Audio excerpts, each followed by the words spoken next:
अगर आपको कहें कि आपको अपने कमरे के अंदर ही लगातार 10 घंटे तक रहना है, बाहर बिल्कुल भी नहीं निकलना है, क्या आप 10 घंटे तक लगातार बाहरी दुनिया से बिना संपर्क किए एक कमरे के अंदर बंद रह सकते हैं? शायद आपका उत्तर होगा कि न हाँ। लेकिन वहीं अगर आपको ये कहा जाए कि आपको 10 महीने के लिए लगातार अपने कमरे में रहना है, बिना किसी बाहरी दुनिया की दखलबाजी के, आप अंदर ही रहेंगे, आपको अंदर ही खाना खाना है, अंदर ही पीना है और यहाँ तक कि आपको बाहर की हवा में भी नहीं जाना है, तो इसको लेकर के आपका उत्तर शायद ये होगा कि ना। एक ऐसा मामला सामने आया है नवी मुंबई से जिसे जानकर के आप हैरान हो जाएंगे। नमस्कार, आप देख रहे हैं द खटक और मैं ममता आप सभी के साथ बात करते हैं नवी मुंबई के एक ऐसे मामले की जहां पर 55 साल के एक शख्स ने 3 साल से अधिक अपने कमरे के अंदर खुद को बंद रखा। ये शख्स है अनूप कुमार नायर। डिप्रेशन के शिकार अनूप नवी मुंबई के जूही नगर में अपने फ्लैट में रह रहे थे। 3 साल से अधिक समय से लगातार अनूप खुद को इस फ्लैट के अंदर बंद रखते थे। बाहरी दुनिया से उनका संपर्क सिर्फ इतना था कि वह ऑनलाइन फूड डिलीवरी ऐप से खाना ऑर्डर करते थे। इसके अलावा बाहर की दुनिया से उनको कोई मतलब नहीं था। इस दौरान ना तो वो बाहर जाते थे और यहाँ तक कि अपने रूम में फैले कचरे को भी बाहर फेंका नहीं करते थे। अनूप पहले कंप्यूटर प्रोग्रामर का एक काम किया करते थे।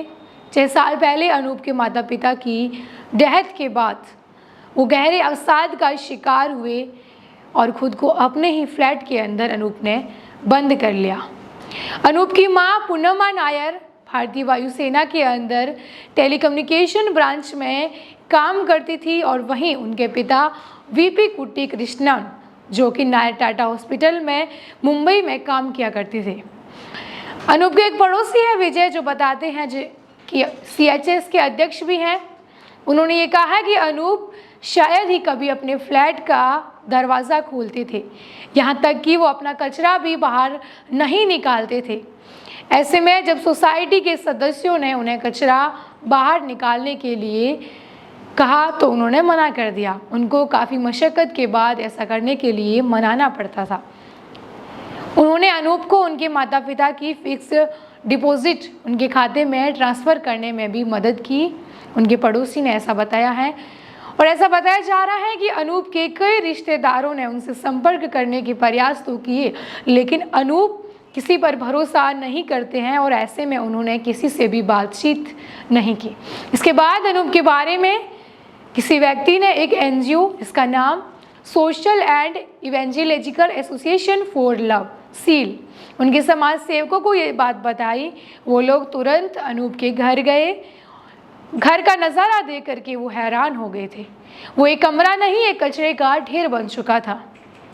अनूप को लेकर के सोशल जो वर्कर है वो टीम उनको पनवेल के रेस्क्यू सेंटर लेकर गई। टाइम्स ऑफ इंडिया की रिपोर्ट के मुताबिक पनवेल के रेस्क्यू सेंटर में अनूप से बात की तो उन्होंने कहा कि मेरा अभी कोई दोस्त नहीं है, मेरे माता पिता और भाई की पहले ही मौत हो चुकी है, मेरी सेहत खराब होने की वजह से मुझे कोई नौकरी नहीं मिल रही थी।